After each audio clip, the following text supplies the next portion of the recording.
Well, welcome to the Holocaust Memorial and Tolerance Center's program. My name is Thorin Tritter. I'm the Museum and Programming Director at the Holocaust Memorial and Tolerance Center, which is located in Glen Cove, New York. I'm excited that we're able to bring you to tonight's program and share this documentary about the Holocaust and the American government's response to Jewish refugees who tried to escape the grip of Nazi terror. It's not a new film, but it is an important one, and one that has an approach which remains powerful today. I'm not going to say more about the film or our guest commentator. I'm going to leave those things to be spoken about by the woman behind our programming, Mireille Taub. But before I do pass the stage to Mireille, I wanted to put in a plug for some of our other upcoming programs. Tomorrow afternoon, I will be giving my next program in the Curator's Corner series that I run, where I talk about an individual object or image in our museum. Tomorrow, I'm going to be talking about a large photograph that we show of the Nuremberg trials, which issued their verdict 75 years ago last month. I'll give some details about the picture and talk about the effort to find justice in the wake of the Holocaust. Another program I wanted to mention is coming up on Sunday. We're holding a program about the upcoming Jewish festival of Hanukkah. Our Director of Education, Dr. Avi Markovitz, will be talking about how Hanukkah was celebrated during the Holocaust and in the displaced persons camps at the end of the war. And one last program to mention, next Monday, we are hosting a talk by the author Sylvia Foti, who has written an award-winning book entitled The Nazi's Granddaughter. She's going to be talking not only about her book, but about the research she did, which uncovered how the history of the Holocaust has been distorted in Lithuania for nationalistic interests. You can find more details about all these programs on our website at www.hmtcli.org. Okay, now on to tonight's program. Let me pop this down. There we go. On to tonight's program. First, let me give you a kind of lay of the land. In a minute, Mireille Taub will formally launch our program and introduce our guest commentator, Christopher Boian. Christopher will then give us some initial thoughts about some things to consider as you watch the film. We're then going to screen the documentary, which runs about 90 minutes. And then after the film, Christopher Boian will return to our stage for some post-film thoughts and to answer any questions you have, particularly about refugee issues today. If you have a question that comes up during the film or in the aftermath, please use the Q&A function of Zoom to type in that question, and we'll make sure to get to it. Okay, so that's our plan. Now, to formally start our program, I'm pleased to call on Mireille Taub, the woman who I mentioned is behind many of the Holocaust Center's film programs. Mireille is a Holocaust survivor who's been volunteering as an educator and docent at the Holocaust Memorial and Tolerance Center for many years. In addition to her work with school groups and serving on our Education Advisory Committee, back in 2013, she launched the David Taub Real Upstander film series in honor of her late husband, who was also a survivor of the Holocaust. To date, Mireille has helped bring more than 24 film programs to our calendar, all of which have highlighted the need to fight against the urge to simply be a bystander and to instead encourage all of us to be upstanders. So Mireille, thank you, as always, for everything you do for the Holocaust Memorial and Tolerance Center. And I pass the baton to you to introduce our program this evening. Thank you, everyone, for attending another film in our David Taub Real Upstanders film series. The HMTC Real Upstanders film series is named in honor of my husband, David Taub, who was a hidden child in a small village in the heart of France during the Second World War. David loved the movies, hence our film series. However, today's film strikes a particular chord with me. My parents, also living in France in the 1930s, began to explore immigration in case it became necessary. Their biggest challenge was obtaining the appropriate paperwork that would allow them to enter the United States. America, the country we think of as welcoming to immigrants, had largely closed its doors in response to a public that was strongly isolationist and xenophobic. An opinion poll in November of 1938 asked Americans, should we allow a larger number of Jewish refugees to come to the United States to live? only 21% said yes. So the problem was not getting out of Germany or Europe, but getting into America or safe haven. For my father, Hitler's increasingly anti-Semitic policies made the future questionable at best. One of his Chicago cousins sponsored us and helped us to obtain all the requisite American forms. Dad received the very rare documentation of a League of Nations Nansen passport, attesting to the fact that he was considered homeless. My mother, sister, and I were considered French nationals. Dad had volunteered to serve in the French army at the beginning of the war, but was called up to serve in June 1940, the last weeks before France's surrender. By then, he was actively preparing for our departure. He was able to show the necessary authorities all our documents stamped with every government stamp possible, and was dismissed from military service, enabling us to start our 3-month trek out of France via Spain and Portugal, and eventually to the United States. We were very lucky to have had the proper paperwork ready. Some of my other family members were not as far along in their immigration plans, and most did not survive. In 1942, with the help of other family members and the work of HIAS, my father was able to bring over my maternal grandmother and several other family members. But I am well aware about how close we were to coming, not to be able to get out of France. This moving documentary depicts the obstruction, frustration, and compassion that were all part of the experience of Jewish refugees in the 1930s, and which remain part of the refugee experience today. To help us see some of these connections, I'm very proud to introduce Christopher Boian, Senior Communications Officer and spokesperson for the United Nations High Commissioner for Refugees. Based in Washington, D.C., Christopher works with journalists, filmmakers, policymakers, students, teachers, prominent advocates, and many others to help bring timely and accurate information to the public about people forced to flee their homes to escape war, violence, and persecution. Prior to joining the United Nations Commission for Refugees, Christopher spent 3 decades overseas as a news correspondent covering conflict and security issues in Europe, the Middle East, and Asia. Thank you, Chris, for joining us. Thank you, Mairead. Thank you very much for the introduction. Thorin, thank you as well. It's an honor for UNHCR to be included and be allowed to speak this evening at this very important event in the screening of this film. As you mentioned, my name is Christopher Boian. I am the spokesperson, Senior Communications Officer for the United Nations High Commissioner for Refugees in the United States. And I have been with the UN Refugee Agency for 7 years.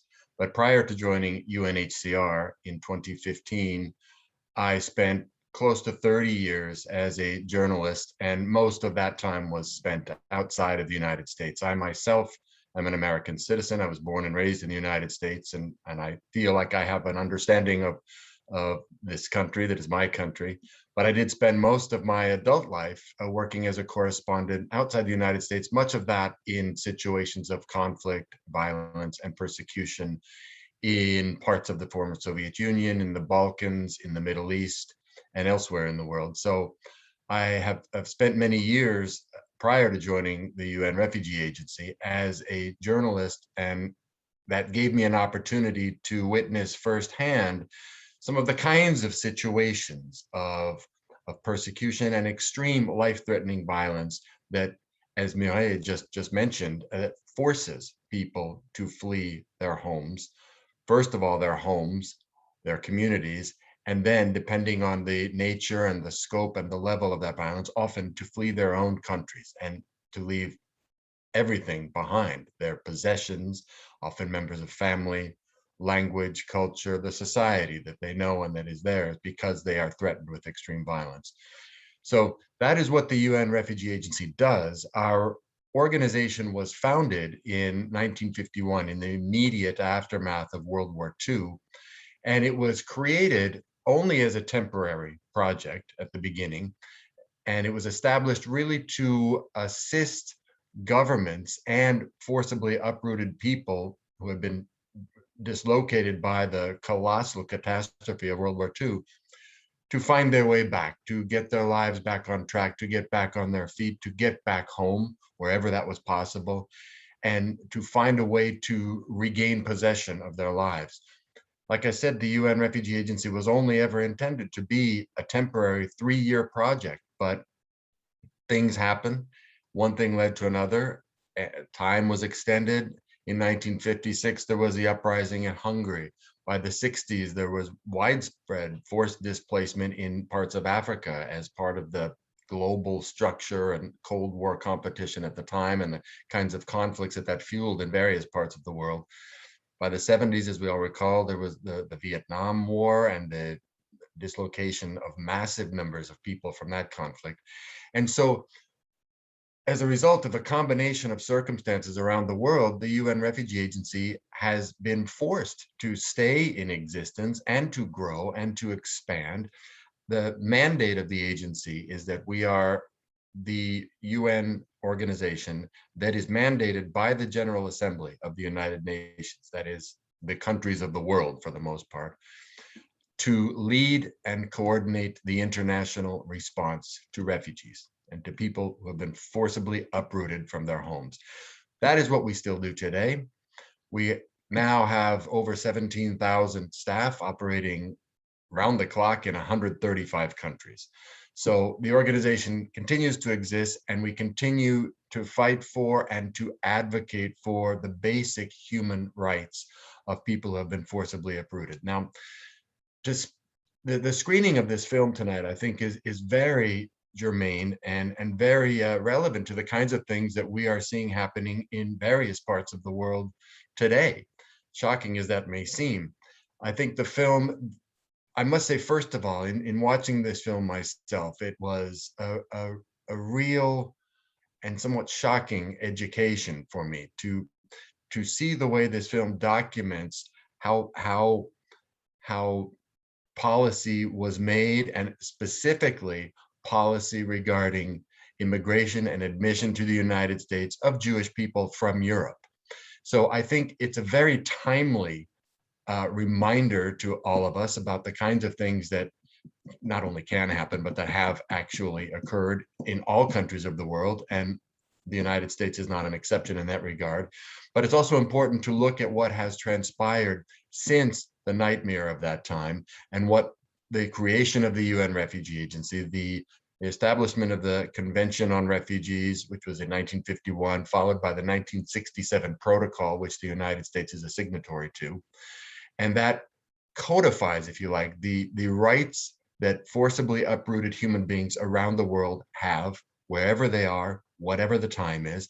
And it also codifies the obligations that governments of states have in responding to people in those situations. So as we watch the film this evening, it's an absolutely captivating story that is told through this film. And it was very educational. I think we'll all find it very educational. But I would suggest as you watch, there are one or two things I would suggest you keep in mind in terms of looking at the relevance of what happened then to the situation around the world today. And one of these is that the narrator, the main narrator in the film, uses a lot of letters that he and his siblings were receiving from their parents who were trapped, trying to escape from Germany, managed to get to France, trying to get reunited with their children in the United States, but unable to do that. And through those letters, these very moving, very real, powerful letters, you can see two things. One, you can see how what in some senses began as an immigration policy story. You hear a lot in the media these days, stories about migrants and refugees. And in a sense, these are different things. Migration in a very broad general sense is movement of people from one place to another, often across international boundaries. Refugees are a subset of migrants in a larger sense, and refugees are people who have no choice but to flee their homes in order to stay alive. And so what you'll see in this film, and I'd suggest you watch for this, is first of all, the description of how this forced displacement, that things that may begin and look like situations of migration by choice in a lot of respects, even when political climates are getting difficult and challenging, there's a level of choice, and how that very quickly and almost without notice suddenly becomes, it's not a matter of choice at all, it's a matter of running for your life. So that's a thing that is depicted brilliantly in this film, and I suggest you watch for this. I would also suggest you just keep in mind and notice as the narrator in the film reads the letters received from his parents, he specifies dates when those letters were written. And when you watch the dates and pay attention to the chronology of the letters that his father mainly was writing to he and his siblings, you see just how quickly these situations evolve. And it really powerfully impresses upon you, I think, the urgency of the refugee situation. So I'm not going to speak anymore now. Let's watch this film, but I think it will be an excellent reminder, first of all, of what happened in the past in this country. And I think it will be very useful in informing all of our thinking about the desperate situation that these human beings forcibly uprooted from their homes find themselves in, and the kinds of responses that are required morally, and that require the courage and the intellectual focus for all of us to deliver, because this is really about what we're facing today, our choices about who we are, who we want to be as human beings, and how we would like the world to look for our children and their children. So without any more talking from me at this point, I will turn it over to Bill, and I suggest we watch the film, and we'll get together again after the film and talk more. Thank you.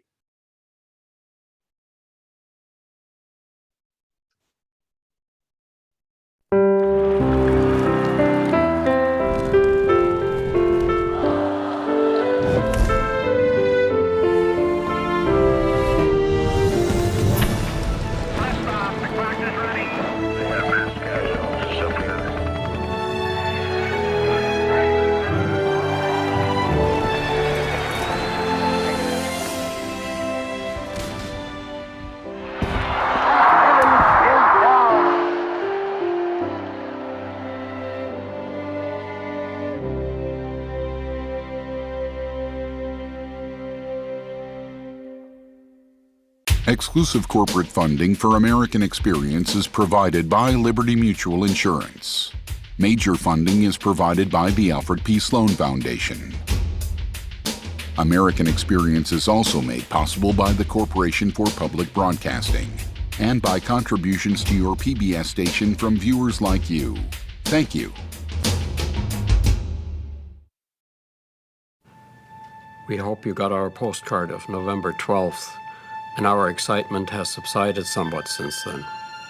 We trust you can do something for us over there in the near future, which would serve to calm down Mother especially. We're sure you'll let us hear something about that soon. Regards to all the relatives, and many to you, straight from the heart, your father.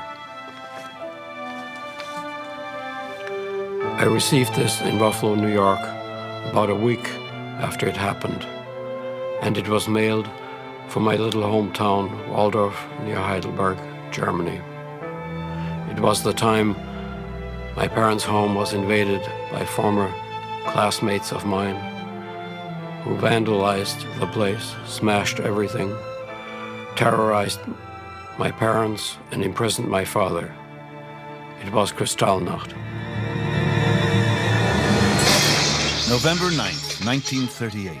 Kristallnacht, the night of broken glass. The night the campaign against the German Jews turned violent. Across Germany, synagogues burned.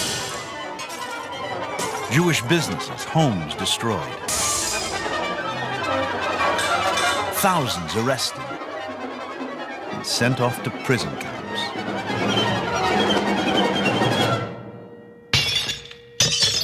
The shattering climax to 5 years of Nazi policies designed to force Jews out of Germany.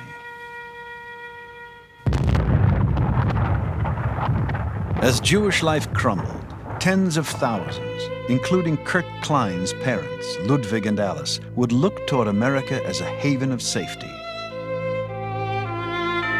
And the question becomes, what would America do?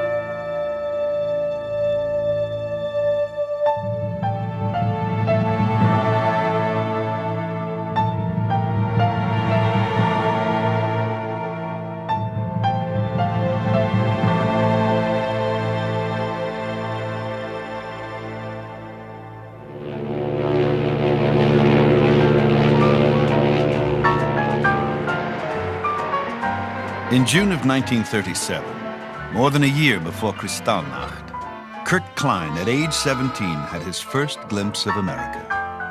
The first thing I remember seeing when I got close to the American shore was a huge billboard advertising Wrigley's chewing gum. Somehow that seemed free and easy and seemed to typify the new country. After that, the Statue of Liberty came into view, and I had a sense that I was personally secure. I had done what the Nazis wanted me to do, namely leave Germany. Born in Waldorf, a small village near the Rhine, 13-year-old Kurt Klein celebrated his bar mitzvah in 1933, the year Franklin Roosevelt took office in America and Hitler came to power in Germany.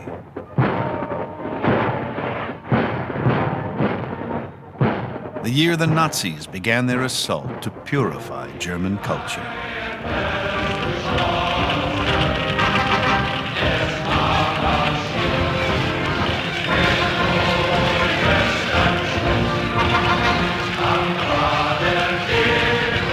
Each year after Hitler came to power, the situation grew worse for the Jews in Germany.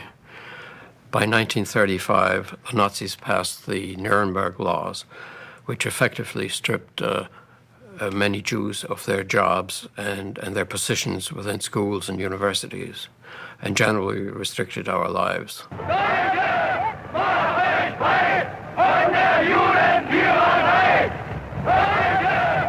The campaign to force Jews out of Germany gathered momentum.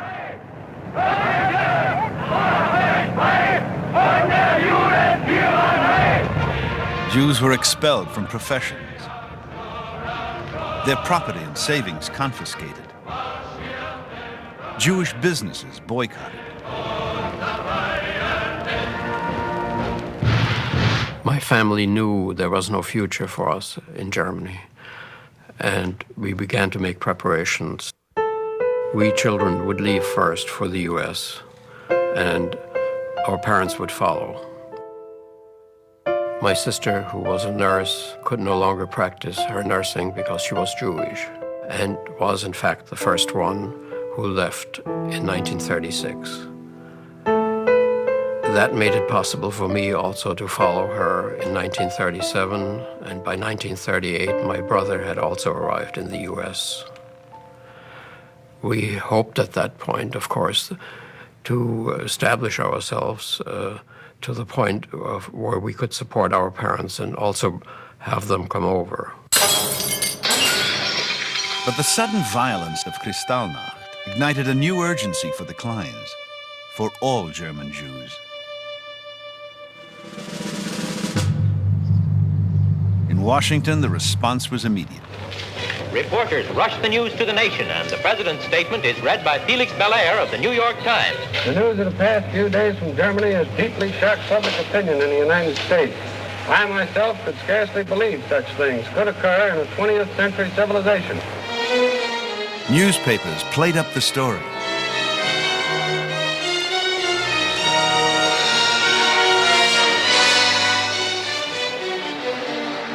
And American Jews organized large rallies.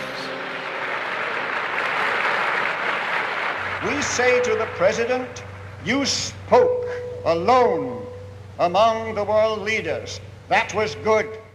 It was hoped Washington would do more than condemn the Nazis. In Germany, thousands of Jews looked to America to save them. Overnight, the American consulate and other consulates were inundated by people who thought, well, now it's time really we ought to do something about making plans for leaving the country. They didn't expect that they would have to leave the day after tomorrow, but certainly they wanted to have a form of insurance in their pocket so that when the time came for them to leave, that they might be able to do so. In December of 1938, my father writes, "Unfortunately, things aren't moving that fast, even if you have the best of papers. To obtain an appointment to apply for a visa, you have to receive a waiting number. At present, the American consulate in Stuttgart is being besieged to such an extent that the waiting number for Mother and me indicates there are 22,344 cases ahead of us." That meant that possibly 2.5 years would elapse before it would be my parents' turn, unless the authorities would ease or change the immigration procedures. The Kleins and tens of thousands of others were now facing America's formidable system of immigration laws. The dream of almost every one of Hitler's victims is to emigrate to the United States.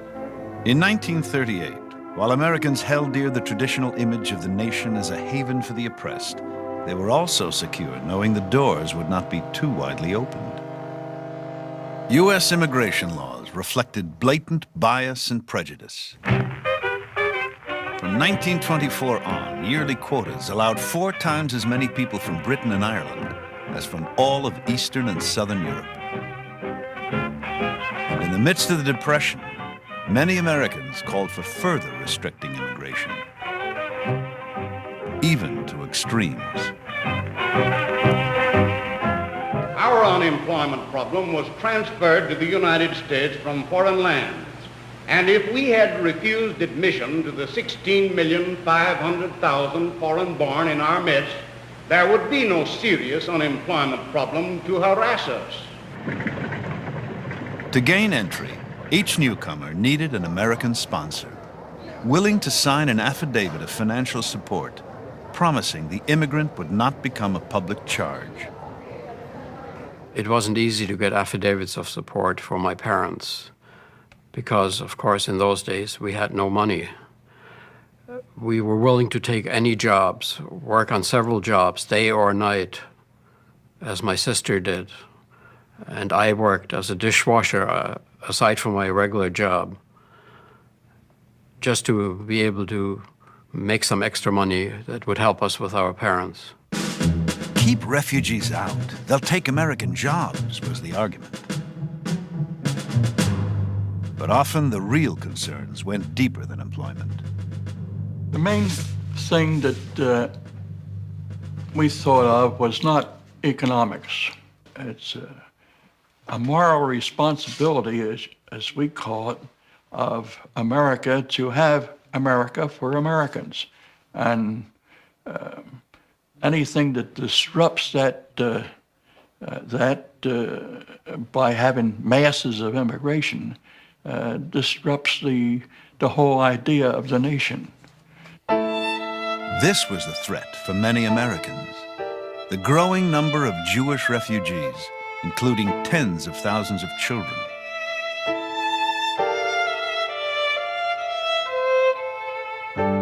From time to time, a handful squeezed through the quota system. In 1939, a bill proposed special sanctuary for 20,000 children outside the quota. The Wagner-Rogers bill would become a litmus test for how Americans really felt about Jews. The need for this kind of legislation was desperately pressing.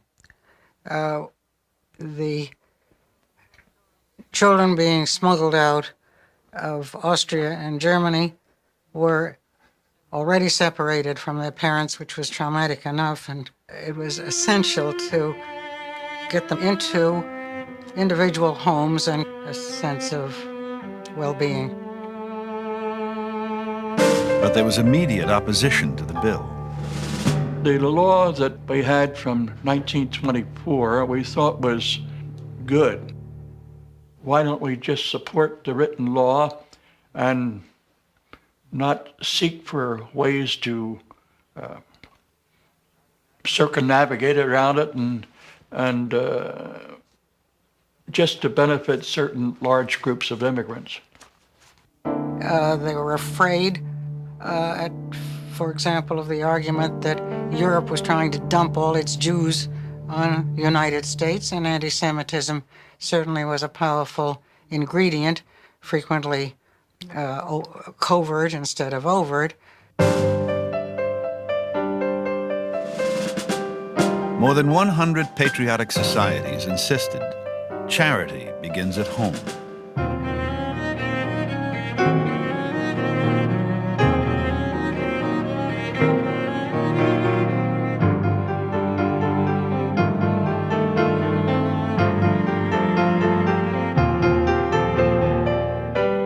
A cousin of the president, Laura Delano Roosevelt, commented, 20,000 charming children would all too soon grow into 20,000 ugly adults. The president was aware that the bill was not politically popular. When pressed for his opinion, he elected to take no action. The bill eventually died in committee. A year later, legislation making it possible to admit non-Jewish children from war-torn England passed with enthusiasm.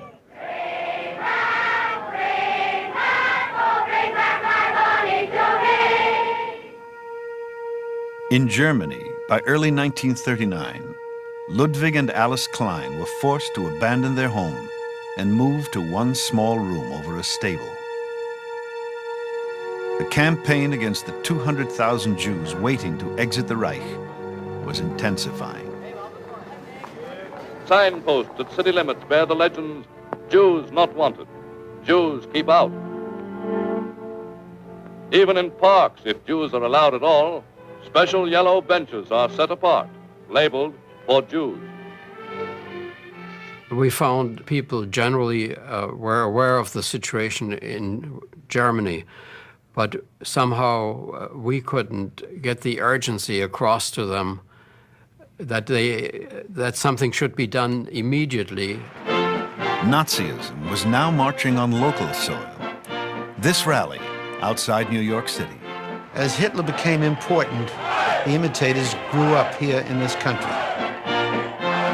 And a lunatic fringe frightened the entire American people into the possibility that was happening in Europe could happen here. The German-American Bund never totaled more than 25,000 people, but it added fuel to the anti-Semitism smoldering in American society. These years would see anti-Semitism reach its peak in American history. This Los Angeles bookshop of the Silver Shirts, dispensing anti-Jewish propaganda, is one of many that have recently opened all over the country. Note the name, Aryan Bookstore, and nearby a newsboy shouts his wares. The Silver Legion Ranger, a propaganda newspaper. Late paper. Just now, late paper. Silver Ranger, late paper. Free speech stopped by Jew riot.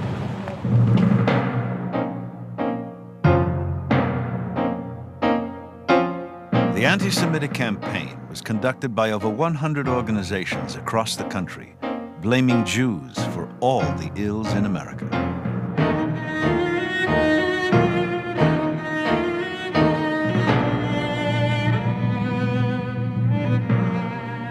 Here in Boston, I heard anti-Semitic remarks by the speaker, and I heard yelling by the group around him. We got to get rid of the Jews. They don't help us, they kill us. They kill us financially, they own everything, and we're stuck with their victims.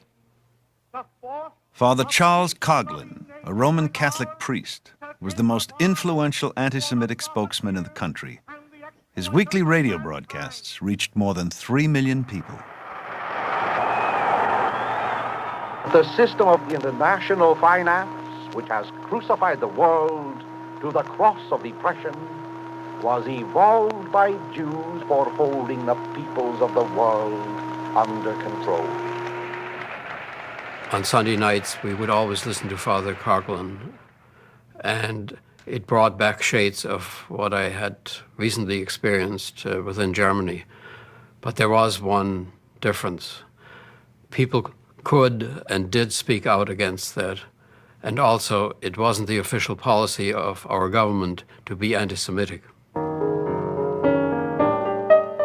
But during the 1920s and 30s, anti-Semitism was a way of life in much of America. Many places open to most Americans were closed to Jews.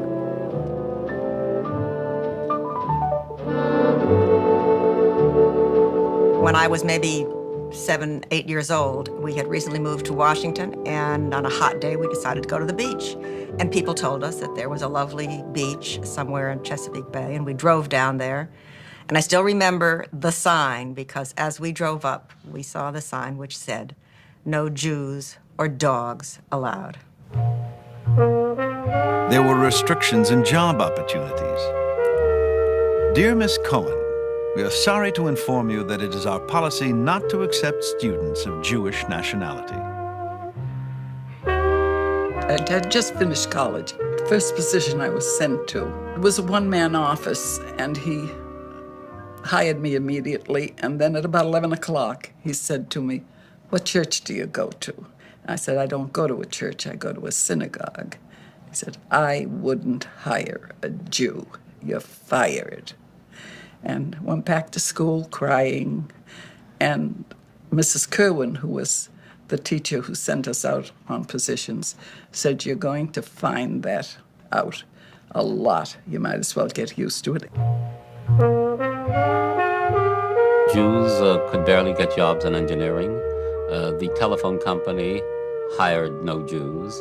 The insurance company, aside from insurance agents within their structure, hired no Jews. The big three auto industry hired no Jews. Oh, you could become a distributor or something of the sort, but you couldn't go to work in their bureaucracy. In American academic life, Jews were systematically excluded. You could not get into the medical faculties very easily. That was part of the reason why Jewish hospitals became important in the 1930s. They offered places for Jews to practice. The situation was just as plain as this. You can get a job here. We can't pay you as much as we're paying our other associates, but you'll have a steady job here for a while, but don't count on ever becoming a partner, because we have no Jewish partners, and we will not have any Jewish partners. A 1939 public opinion poll showed how Americans felt. In Washington, FDR's New Deal seemed to offer hope the country might be moving towards a more equitable society. Many of the new government agencies had hired Jews. Even some of the president's close advisors were Jewish. By the time that we came to the late 1930s, there were a considerable number of Jews, but not in the old line agencies. In the old line agencies, it had been hard to get in, and the Jews had one way or another been restricted. The State Department was an old line agency. Staffed with career diplomats, it reflected a conservative bias forged before World War I. These crafters of U.S. foreign policy believed in the superiority of white Northern European stock. In the atmosphere of an exclusive gentleman's club, they often reflected the anti-alien sentiments of American society. The fate of tens of thousands of Jews, including Ludwig and Alice Klein, would be directly tied to the attitudes of these people. The State Department probably had a greater degree of anti-Semitism than others, and particularly in the immigration section, because they felt the Jews were not like them. I would hesitate to characterize the State Department as anti-Semitic. On the other hand, the State Department tended to focus on Arab problems and the opportunities for the United States to protect its interests in the Mideast. And the refugee problem and Jewish problems tended to be pushed to the side. The State Department never was willing to recognize that the threat to the Jews, the life threat to the Jews was as great as it really was, their attitude was, if we're patient, we'll find that the problems of the Jews in Germany are not really life-threatening. For those trying to escape Europe, piling up at embarkation ports, the State Department's attitude proved a deadly obstacle. In the field, the American consulates held the final word on visas.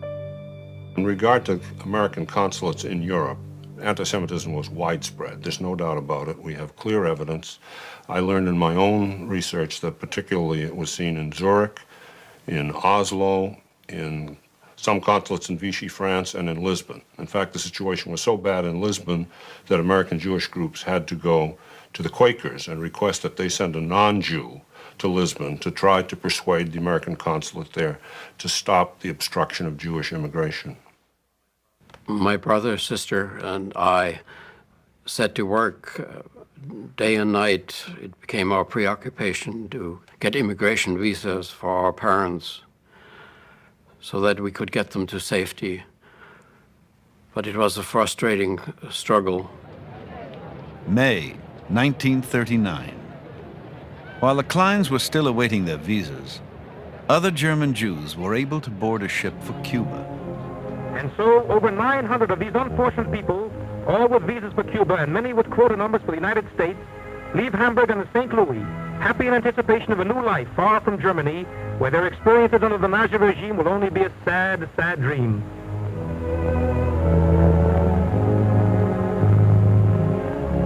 But when the ship arrived in Havana, the Cuban government refused to honor the refugees' landing certificates. Friends and relatives watched as despairing passengers waited aboard ship during a week of futile negotiations. The passengers telegraphed President Roosevelt, requesting temporary haven. Their plea fell on deaf ears. Finally, the ship was forced back to Europe, sailing first for days along the Florida coast. America would make no exception to its rigid immigration laws.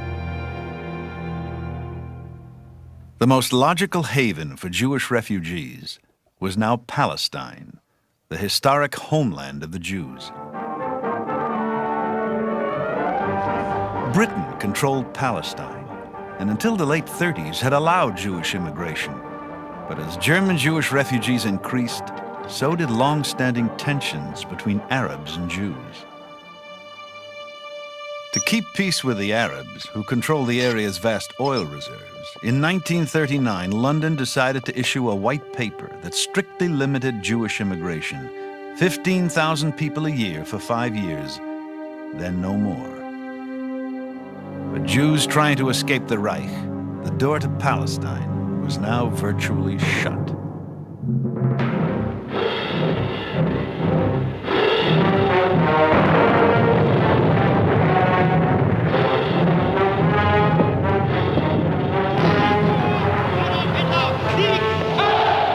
With the German invasion of Poland, the situation grew ever more dangerous. If Jews again drive Europe into war, the Jewish race in Europe will be destroyed.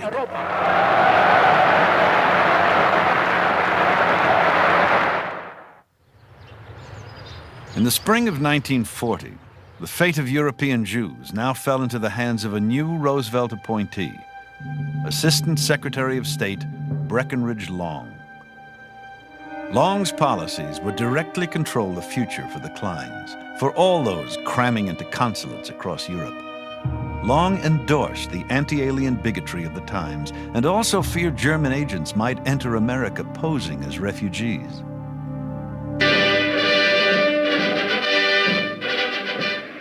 Today's threat to our national security is not a matter of military weapons alone. We know of new methods of attack. The Trojan horse, the fifth column that betrays a nation unprepared for treachery, spies, saboteurs, and traitors are the actors in this new strategy. National security was, of course, a legitimate issue. But what Breckinridge Long did was to exaggerate the problem and use it as a device to put into force the anti-alien policies of the State Department. To what extent anti-Semitism was involved, we're not clear, but what we do know is that as a result, immigration was sharply cut. In 20 years of research, probably the most disgraceful document that I've ever run into is this a memorandum written by Breckinridge Long in June 1940, in which he outlines the means by which consuls secretly and illegally can cut very sharply into immigration. We can delay and effectively stop for a temporary period of indefinite length the number of immigrants into the United States. We could do this by simply advising our consuls to put every obstacle in the way which would postpone and postpone and postpone the granting of the visas. At the end of August 1940, my father wrote the following. Dear children, a few days ago we received the following notice from the American consulate in Stuttgart. And I quote, due to a change of circumstances, it is now necessary to reassess those immigration applications that had already been approved as being insufficient. In many cases, this approval will undoubtedly have to be rescinded. We are therefore advising you not to make any preparations for such a trip, or if you have already made such steamship reservations, to cancel them until you hear from this consulate again.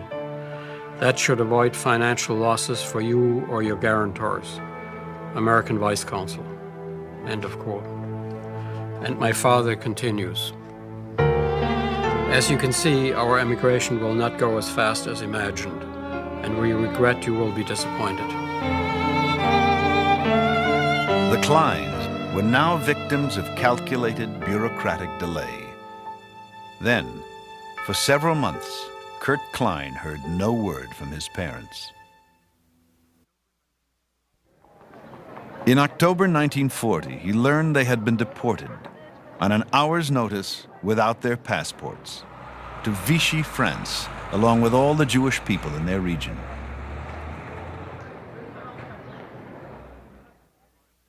In Marseille, they would have to take up their case with the American consulate all over again. They were now being held in a detention camp called Gours.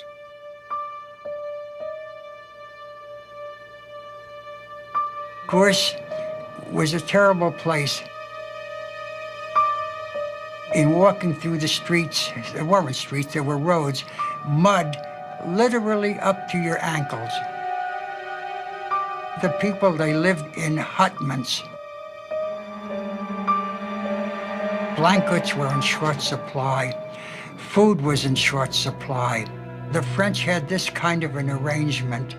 The director of the camp received a per capita amount in order to feed the people. Well, if he didn't spend all the money on the food, it remained in his pocket, and you could be sure that he didn't spend all the money that he got in order to feed the people. My father writes, our daily rations consist of the following. In the mornings, there is some black so-called coffee. At noon, a thin soup, mostly of cabbage, carrots, or turnips.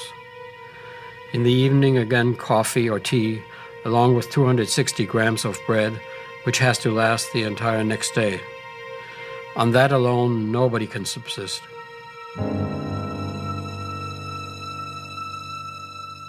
It was a technical nightmare to get out of France. You had to have a French visa de sortie, that's an exit visa from France. You had to get a Spanish transit visa. You had to get a Portuguese transit visa. You had to have your American visa either promised or stamped into your passport. And you had to have a boat ticket or onward transportation. All of these things had to happen within a 4-month period. If any of it fell by the wayside, you had to start over again in order to get everything lined up. By the end of 1940, Long's postpone and postpone directive was having its full impact. During the year that followed his order, immigration was cut in half. When we ran up against these new obstacles, we became so desperate that I decided to go to Washington trying to see someone at the State Department. I was young, of course, and inexperienced, and didn't know what to do. So I got as far as someone's secretary who promised to take up the matter with her superior, and later came back and brushed me off with the usual platitudes. Kurt Klein had now entered a deadly maze. For many American Jews, it was a familiar experience. American Jews had very little influence in the United States in those years. And they hadn't yet established themselves. They had no infrastructure. They had no tensile strength as an organized group. They were disparate people trying to learn to make a living in a community that was by way of a way of life opposed to their intrusion. They didn't want Jews living alongside them, eating alongside them, going to school with them, living in their houses. These were people who were on the outside, and they were not really of major concern. So a weak Jewish community, a non-caring, non-Jewish community, is a formula for disaster. And that's what we had. For years, in spite of their politically weak position, Jewish leaders had organized rallies to protest Nazi persecutions. Many were sponsored by a friend of the president, who would later become one of the first Americans to learn the full extent of Hitler's horrors, prominent Rabbi Stephen S. Wise. I would say that the conscience of America rejects Hitler's... Wise and his followers were ardent Roosevelt supporters, but in the anti-Semitic atmosphere of the times, many Jews were frightened and reluctant to press the administration too hard. I remember a sermon, a bitter sermon, of my father's. The year was 1940. It was Yom Kippur of 1940, the Day of Atonement in the fall of 1940. He got up in his synagogue and he said, "Our brothers are being killed in Europe by the Nazis. The murders had already begun on a small scale."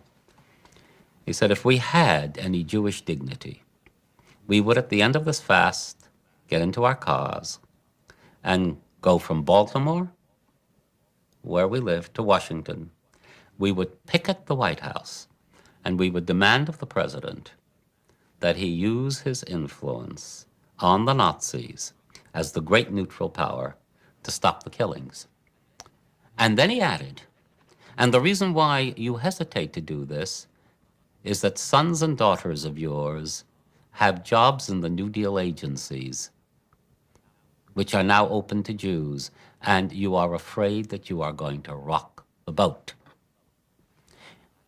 That night, within an hour after the end of the fast, my father got a note from the board of this little synagogue firing him for his disrespect for the president. During the presidential campaign of 1940, Roosevelt never promised help for refugees. Still, he received 90% of the Jewish vote. The results are now conclusive. Roosevelt wins. Early in Roosevelt's third term, in 1941, refugees in Europe still held hopes of coming to the United States. They had the illusion that they might perhaps find safety here. But at the same time, Long and the State Department once again were devising even higher barriers. More regulations, more documentation, more paper walls that meant the difference between life and death. In the summer of 1941, using the exaggerated issue regarding subversion among the refugees, the State Department set up yet another group of regulations. Among these, all immigration decisions were centralized in Washington, processed through an impossibly complex system of review committees. In a matter of months, immigration was so severely curtailed that it was virtually shut down. I love America. I've always loved America. And even during the time when we were so desperately trying to get our parents here, that didn't interfere with that love at all. But it did make it very difficult to understand why this country, which had been so good to my sister, to my brother, and to me, couldn't also permit them to get here and join us.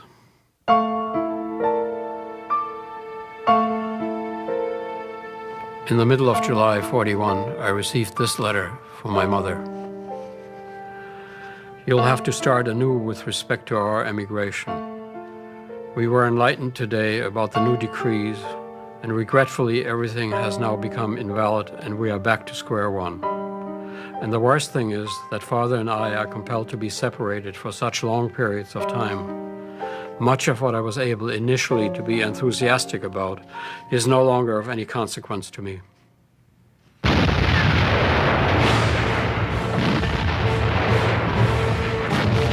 Summer 1941. The Nazis invaded Russia.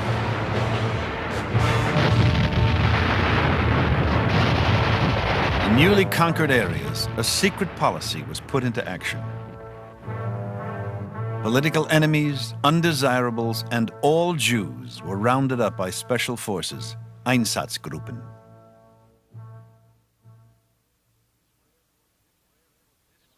This rare footage, filmed secretly by Germans, documents the physical start of the genocide of the Jews, the Holocaust.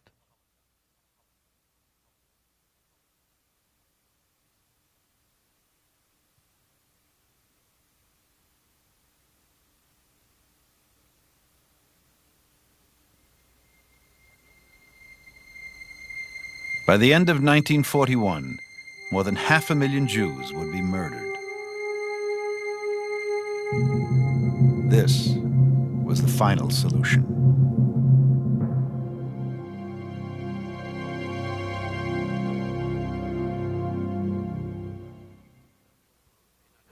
In October of 1941, once again, everything seemed in readiness for my parents to be able to leave France. Passage had been booked on a Portuguese ship that would leave Lisbon the day after Christmas. The only thing we were still waiting for was approval of the American consul in Marseille to grant their visa. A few weeks later, from Gurs, Ludwig Klein wrote again. December 6, 1941. My dear children, we were at the American consulate on December 3rd, at which time our visas were supposed to have been issued. Although everything was in readiness, they could not be handed over to us because no more German quota numbers were available. However, they ought to be available again within a few days. But at home in Buffalo, New York, Kurt Klein, reading about the attack on Pearl Harbor, realized America's entry into the war could further hamper his parents' escape. 2 days before they were set to sail, Kurt Klein received this cable. Passage uncertain. Try to find out other lines. Once more, everything fell apart. Aside from all the red tape, the tragedy of Pearl Harbor got in the way.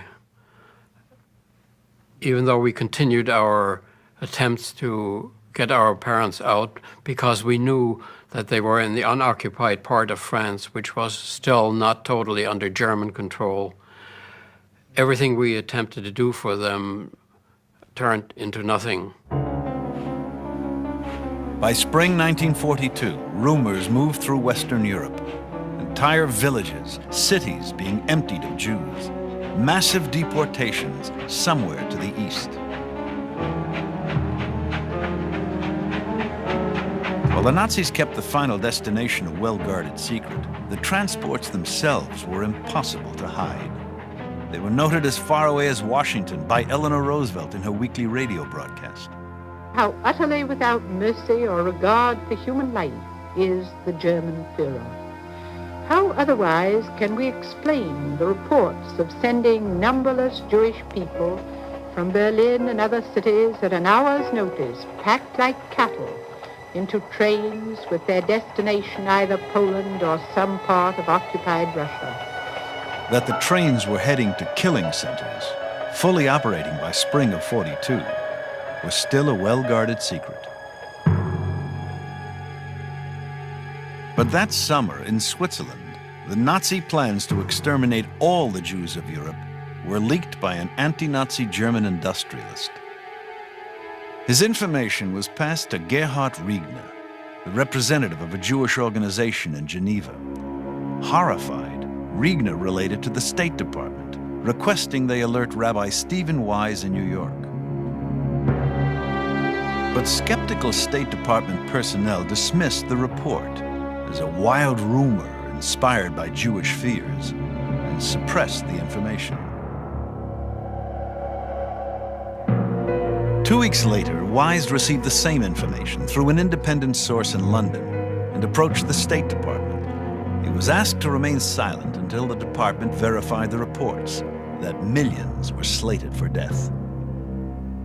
Months went by without any progress whatsoever, until in September of '42, some of the letters we had sent to our parents were returned to us, stamped, returned to sender, moved, left no forwarding address.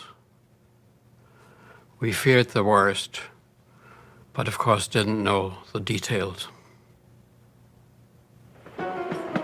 By November, the horrifying puzzle was being pieced together by the State Department. From press accounts, refugee workers, the Red Cross, the Polish government in exile, the Vatican. 60,000 Jews deported from the Netherlands.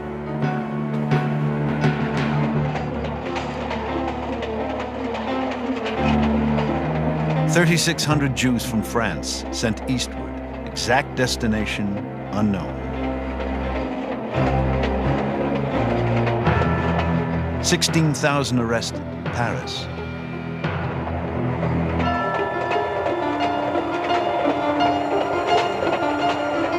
Two trainloads of Jews departed toward their doom without anything further heard from them.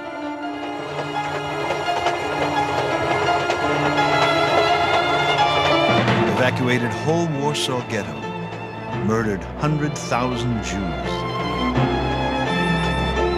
Mass execution of Jews continues, killed by poison gas in chambers. Convoys of Jews led to their death, seen everywhere. The State Department had finally confirmed the systematic annihilation of European Jews. November 24th, 1942, Stephen Wise, after 3 months, was released from his pledge of silence. At a press conference, Wise revealed the Nazi plan to exterminate all the Jews of Europe. The news was carried by major newspapers, but not prominently. Over 2 million people were already dead. I'll never forget November of 1942. It was the time when I was drafted into the American Army, which gave me a measure of pride to be serving the country that was fighting this evil. It was also good to know that I was finally doing something concrete, however small that might be, that would help in that effort. But November '42 was also a time when we received a letter from the State Department. With reference to your interest in the visa case of Mr. Ludwig Klein and his wife Alice, I take pleasure in informing you that after further consideration of the case in the light of existing conditions, the department has given renewed advisory approval to the appropriate American officer at Marseille for the issuance of immigration visas to the applicants. Very truly yours, H.K. Travers, Chief, Visa Division. The tragedy was that this letter came 2.5 months after my parents' deportation to an unknown destination in Eastern Europe. Serving with the American Army in Europe, it would be 3 more years before Kurt Klein, would discover the fate of his parents.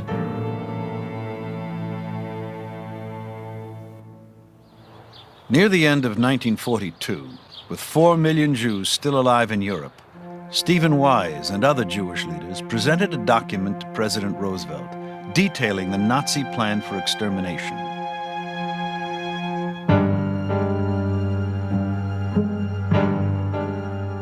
The President acknowledged he was well aware of what was happening to the Jews. But he limited his response to a statement threatening the Nazis with accountability for war crimes. Spotlighting the tragedy for the public remained the burden of American Jews. In Hitler Europe within this year, the number of Jews slain in one or another inhuman way stands between 2 and 3 million. Wise's American Jewish Congress and other major Jewish organizations challenged the government's position that nothing could be done short of winning the war. We may move our country and the United Nations to act now. They called for revised immigration procedures and actions at an international level. In coming weeks, 40 rallies were mounted across the country by Wise and allied organizations.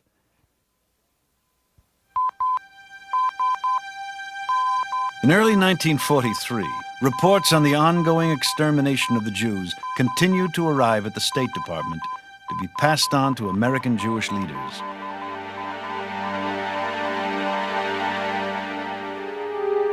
But in February, the department ordered its Swiss legation not to accept any further reports intended for private citizens.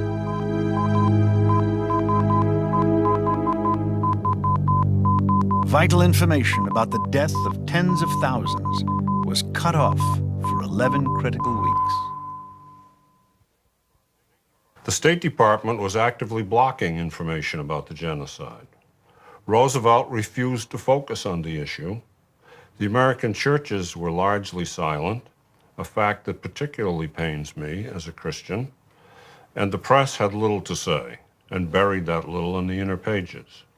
So it fell to Jewish activists to bring the information to the American public.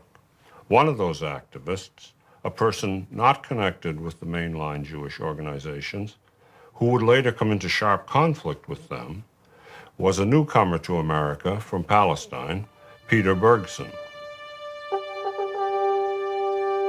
Bergson had arrived in America in 1940. He was a member of the Irgun, the underground organization in Palestine willing to use violence there to press for a Jewish state.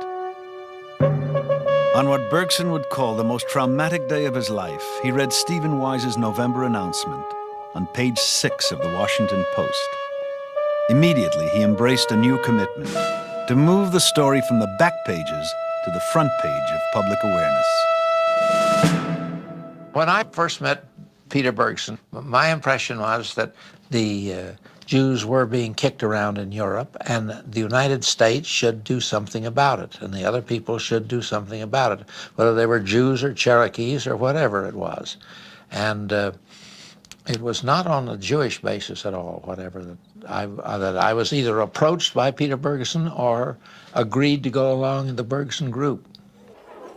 Will Rogers Jr. was one of the politicians, actors, authors, journalists Bergson and his colleagues enlisted for a campaign of public awareness. There was a touch of genius about Bergson, but the touch of genius, I think, lay in his being a master of publicity, what we later came to call the art of public relation. He seemed to have grown up with this capacity, perhaps with his mother's milk, I don't know, but he was so good at it. I think the most effective thing that we of the Bergson group did was our advertising and our ads. These were written by Ben Hecht. They were full-page ads. They appeared in the New York Times, and they were extremely sock. One of them, I recall, was 70,000 Jews for sale. The ad drew attention to an American press account that Romania might release 70,000 captive Jews. Ben Hecht, its author, was an eminent screenwriter and Broadway playwright. He wrote simple, direct, declarative sentences that went straight to the point. The Ben Hecht ads did more than any other single event to stimulate the Americans that wanted to save Jews to saving Jews. And by some merciful gift of history, his talents became available for a cause like ours. In March, Hecht's theatrical talents were put to use as the campaign moved beyond the papers. The pageant We Will Never Die is New York's Jewish protest against Nazi massacre. 40,000 attended the spectacle, staged by some of the finest talents in the American theater. I remember going to New York to see the pageant. I just remember my own sense of being so overwhelmed and feeling an enormous link with everybody on the stage. Here the Germans turned machine guns on us and killed us all. Remember us. I wept all through it. My father wept with me. It was very moving. But again, I was never sure that non-Jews saw it as anything but a wonderful theatrical spectacle. There are 4 million Jews surviving in Europe. The Germans have promised to deliver to the world, by the end of the year, a Christmas package of 4 million dead Jews. And this is not a Jewish problem. It is a problem that belongs to humanity, and it is a challenge to the soul of man. In following weeks, the Bergsons intensified their campaign to awaken America. The pageant toured 5 different cities, playing to more than 100,000 people.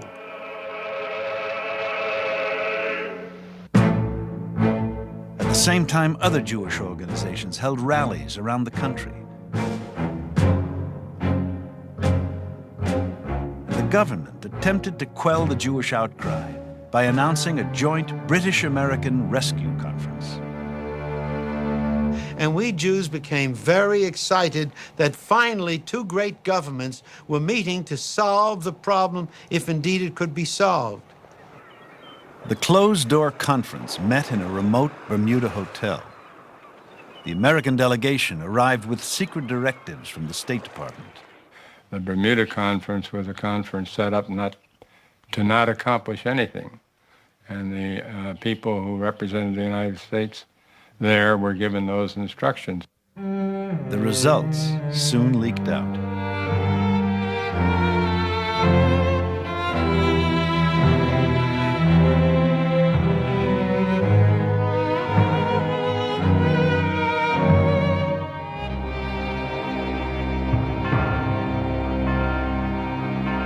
The Bermuda Conference was a failure because the real result was that they decided, the 2 powers, that first the war had to be won and then Jews could be taken care of.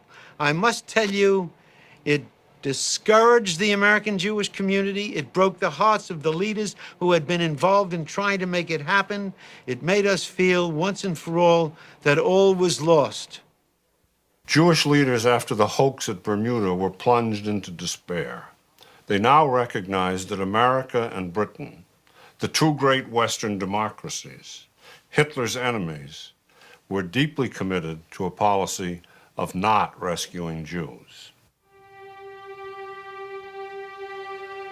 I was summoned to the White House by President Roosevelt on July 28, 1943. He kept me approximately 1 hour, 20 minutes. Jan Karski was an agent for the Polish government in exile. A Christian, he brought information in and out of Poland. One secret assignment, to witness the death camp in Belzec. I made my opening report. I saw what was happening to the Jews in the Warsaw Ghetto. I saw concentration camp in Belzec. I saw terrible things. He listened. The conclusion of that part of report was his statement. I was supposed to go back to Poland at that time. You will tell your leaders that we shall win this war. You will tell them that the guilty ones will be punished for their crimes. You will tell them that Poland has a friend in this house. And he tended his hand. I was impressed with this. Poland has a friend in the White House, President Roosevelt. Only if you are interested, when the ambassador took me to the limousine by the side door, he whispered on the street, well, the president did not say much.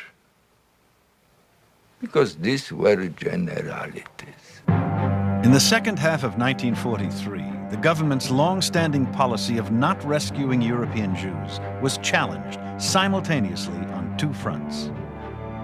The first, in a branch of government normally not involved with refugees, the Treasury Department. Secretary of the Treasury, Henry Morgenthau, a Jew, had a 30-year working relationship with Franklin Roosevelt and was a close personal friend. It would be Henry Morgenthau and some non-Jewish Treasury Department staff members who eventually would uncover the State Department's deliberate obstruction of rescue.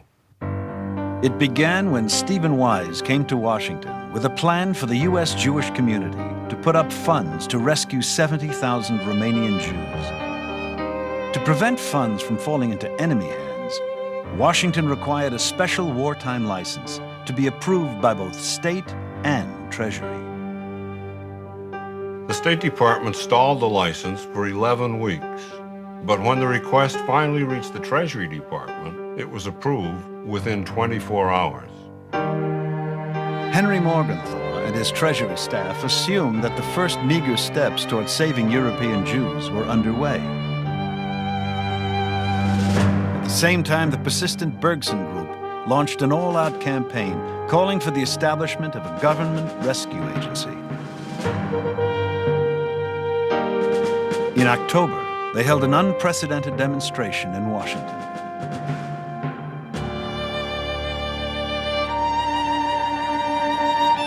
"400 Orthodox rabbis arrived from around the nation 2 days before the most holy day in the Jewish year to present a petition to the president.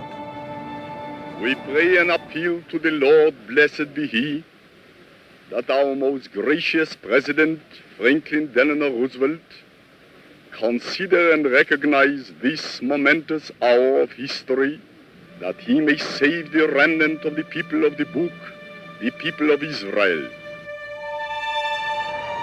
The petition called for the establishment of a special government rescue agency. The rabbis expected to meet with the president, but Jewish leaders opposed to the Bergson Group because of its flamboyant tactics advised Roosevelt against it. Vice President Wallace received the petition. White House spokesman claimed the president was too busy, but a look at his appointment calendar reveals he was free that afternoon.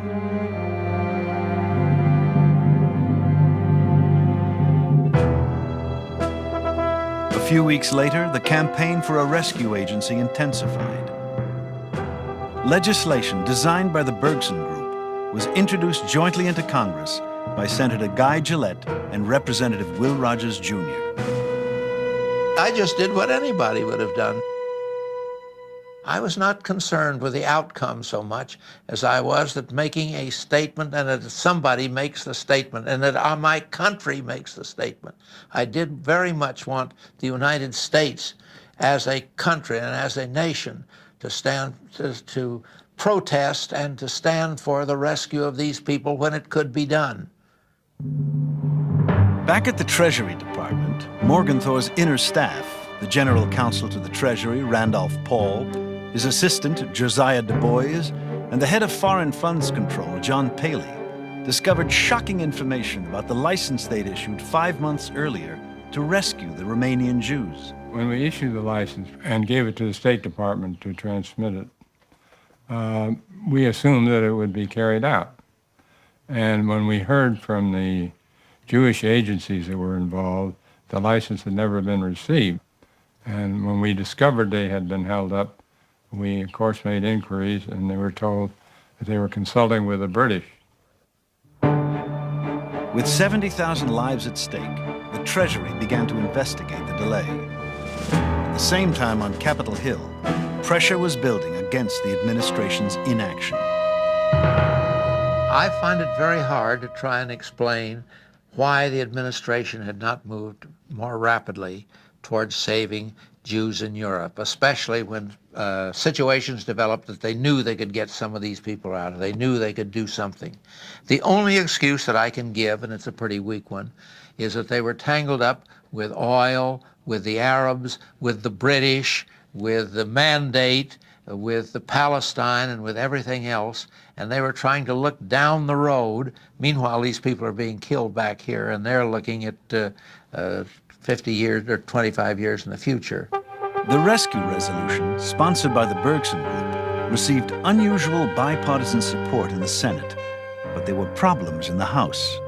In the House hearings, the worst problems occurred when Breckinridge Long appeared and gave closed-door testimony.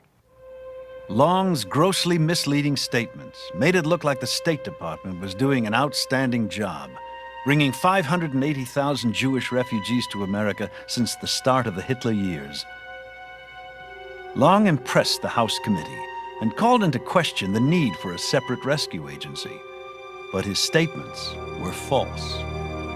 The truth was that well under half the people he claimed had entered America, and many of them were not Jewish. His testimony stalled the legislation. Jewish groups refuted Long.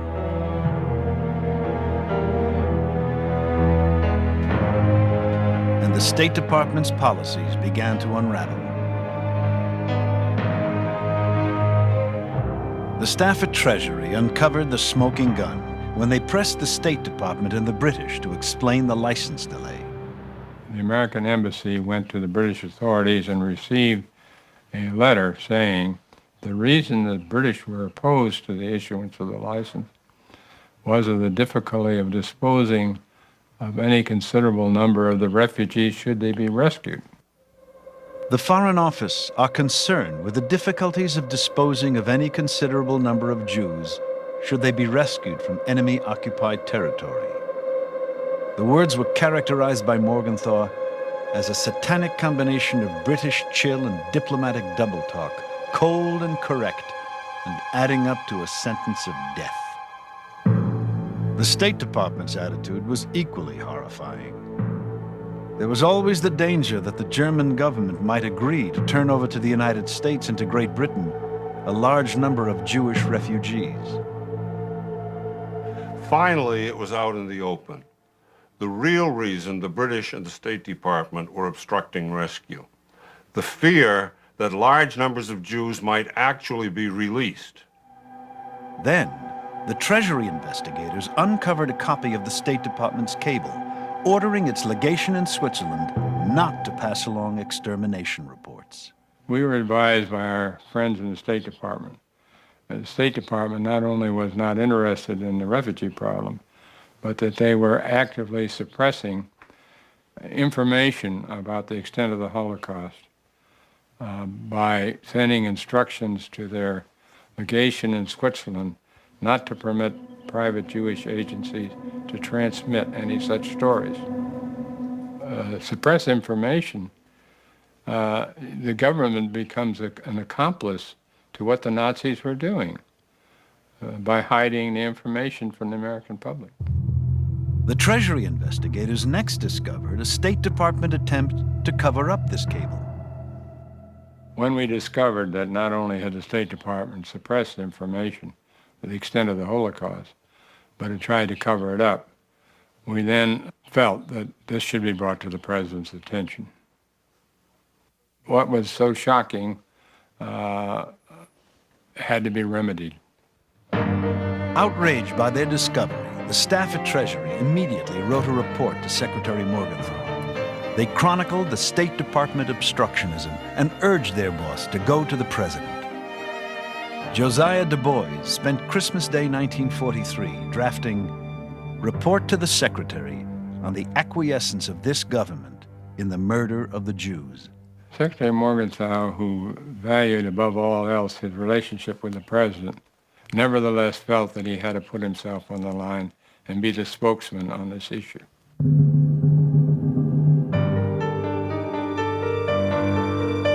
January 16th, 1944. The Treasury report indicting the State Department was presented at an unusual Sunday meeting in the White House.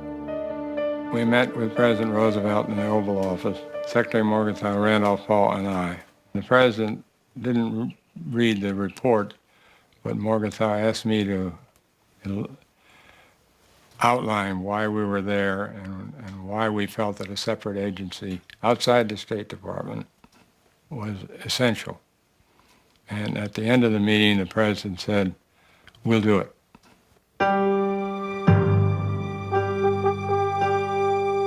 Six days later, FDR officially reversed the government's policy of obstruction.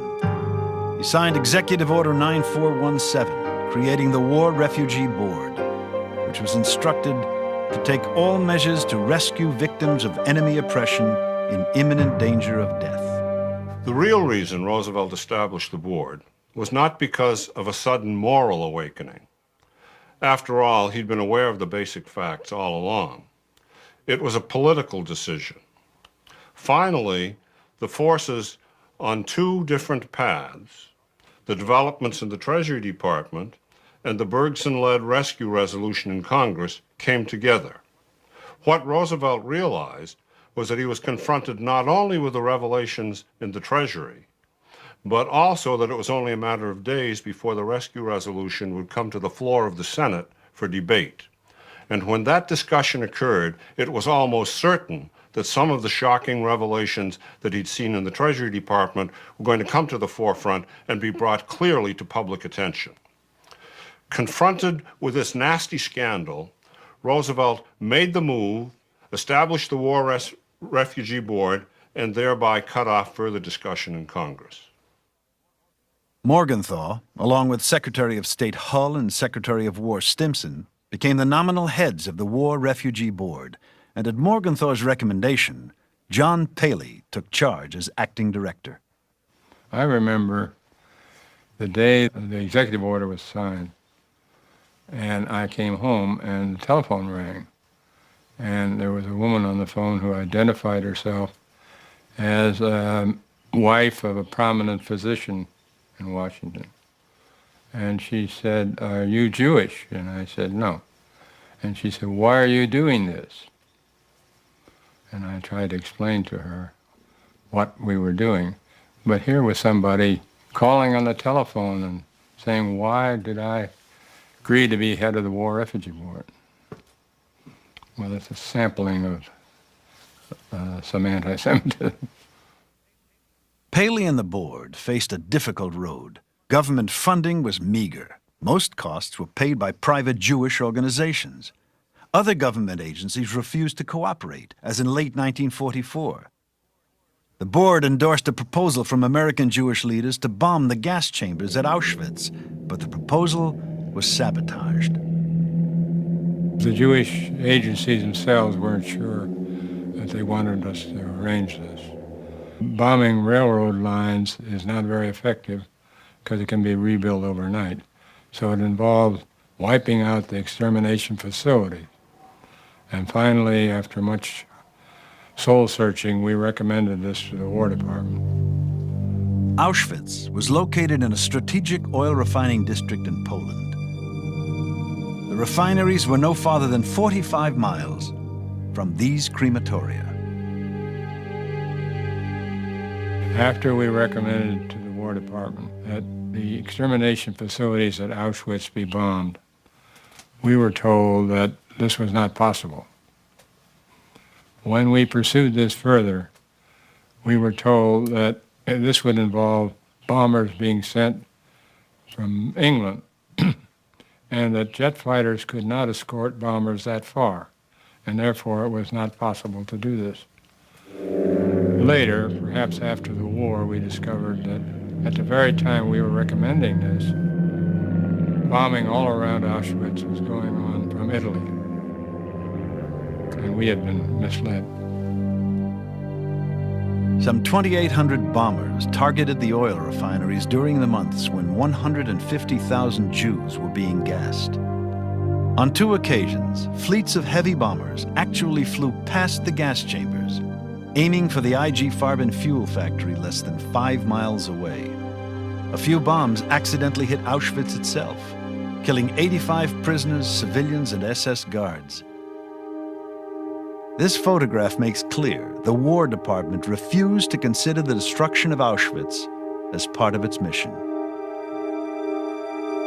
These bombs, flying toward IG Farben, were targeted for the fuel factory, not the death camp immediately below.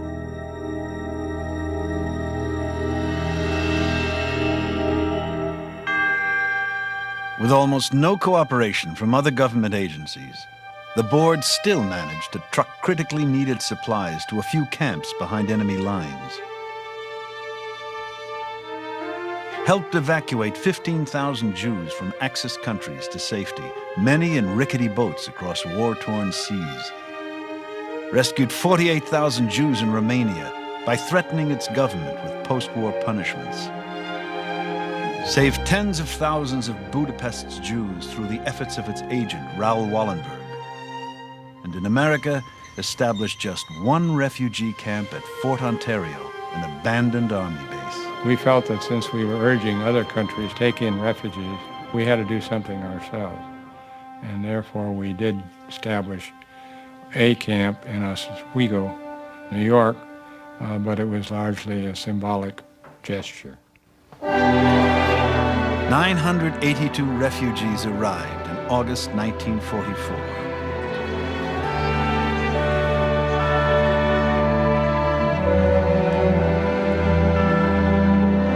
The administration painted a magnanimous picture. 55,000 quota places for that year alone went unused. In the end, the War Refugee Board played a vital role in saving the lives of 200,000 Jews.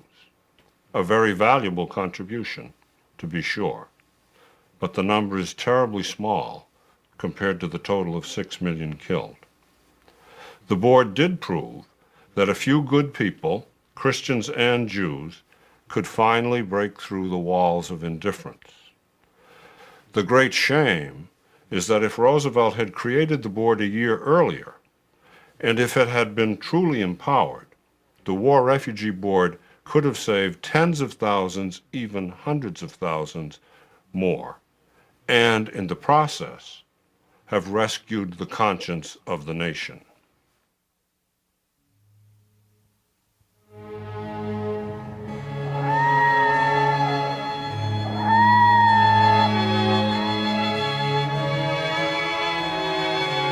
In the final days of the war, in a small town in Czechoslovakia, Kurt Klein, with American Liberating Forces, freed 120 young Jewish women who were abandoned by their SS guards to die in an old factory. They were the last of 4,000 who for years had moved from labor to concentration camps, and at the end were on a 5-month death march. Most had died along the way.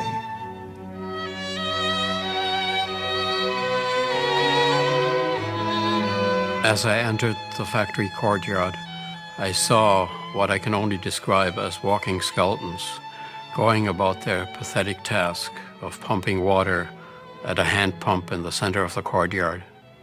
Over on the far side, I saw a girl leaning against the entrance to the factory.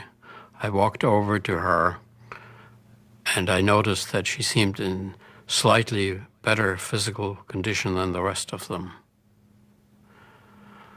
I asked about her companions, and she said, "Come, let me show you." And we went inside. What greeted me inside was a scene of utter devastation. Girls were lying all around the floor on scraps of straw, some of them obviously quite close to death. An extraordinary thing happened at that moment. My guide made a sweeping gesture and said some words that are indelible in my mind. "Noble be man, merciful and good." And I recognized that as a line from a poem by the German poet Goethe. And to me, this was a devastating indictment of all that the Nazis had perpetrated on these women.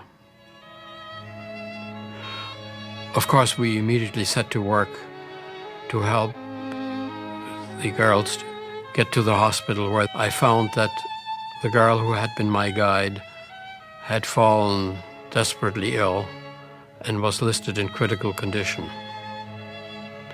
Nevertheless, when I approached her bunk, she seemed quite lucid, and we had a lengthy chat.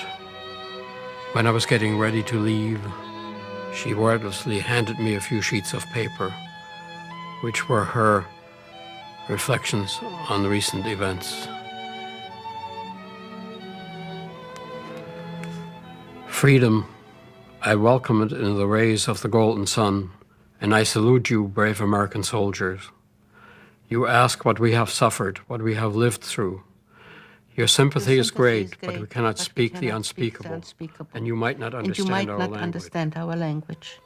You are people of freedom, and we, are we human still or again? Yes, they have tried to drag us to the lowest level of human existence, demeaned us and treated us worse than animals. Yet something seems to have remained alive within us, for it stirs anew. It is a soul which is sensitive to the beauty of the blossoming spring, a heart which beats in our breast and pulsates with feeling. Pain searches through this new heart. Slowly the petrified shell into which cruel barbarians have cut deep wounds is mending, leaving a vulnerable, feeling heart. I must tell you, good Americans, my dying friend's words of farewell were whispered from bloodless lips. Welcome them. Welcome our liberators. I know they are near. I shall not see them anymore. So greet them for me, they who liberate you. The girl who penned those eloquent words was Gerda Weissman, who has been my wife for the past 46 years.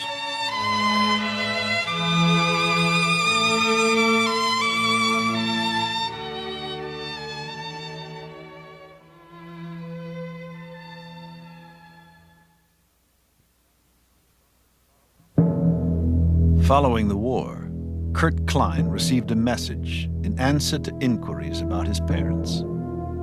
In reply to your letter, we regret to inform you that Ludwig and Alice Klein were deported on August 19, 1942, in the direction of Auschwitz, and to date do not appear among our files of repatriates.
Well, as I said, I hope you enjoyed or found the film rewarding and moving.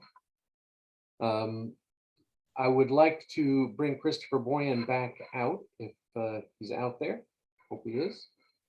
And I'd like to move our program to more of a discussion and to get your perspectives. I know some of you have posed a couple of questions in the Q&A, and I'll make sure to raise those, but if you have other questions, please raise them too.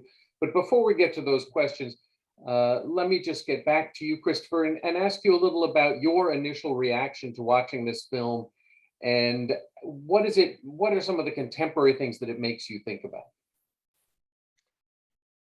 My initial reaction to watching this film is that it's difficult to find words. I feel frozen to my chair at the moment. But I'm a spokesperson. That's my job, to find words.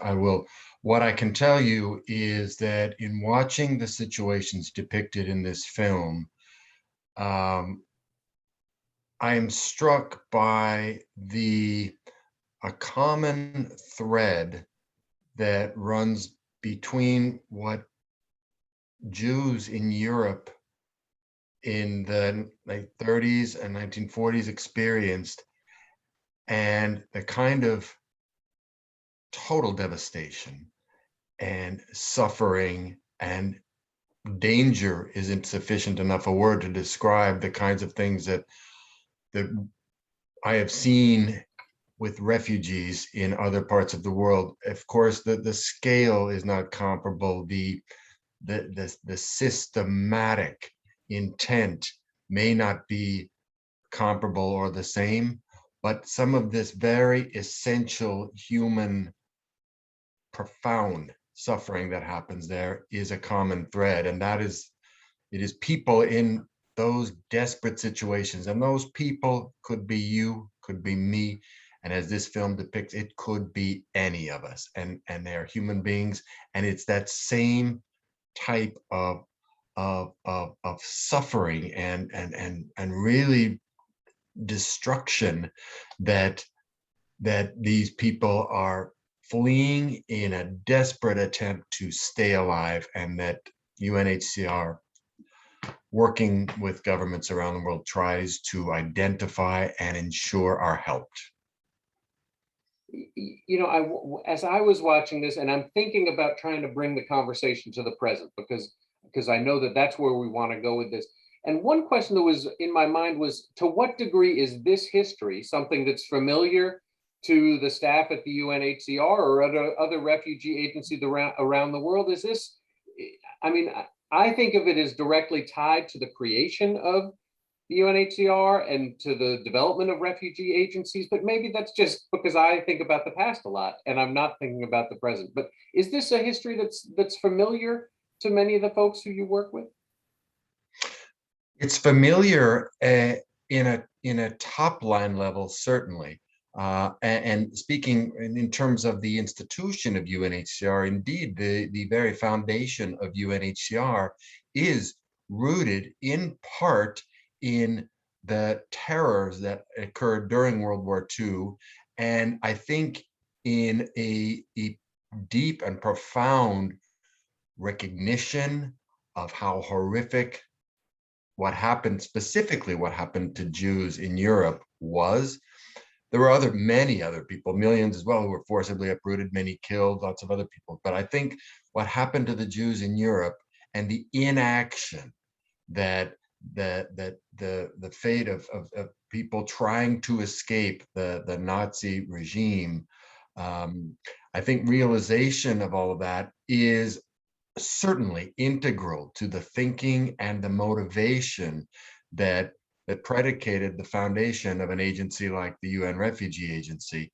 And I think that is rooted in horror, not just at what happened, but in oneself, in ourselves, in humanity's self, and our unwillingness, apparent unwillingness to act, despite knowing, as this film very clearly points out, knowing what was happening and knowing what was the right thing to do.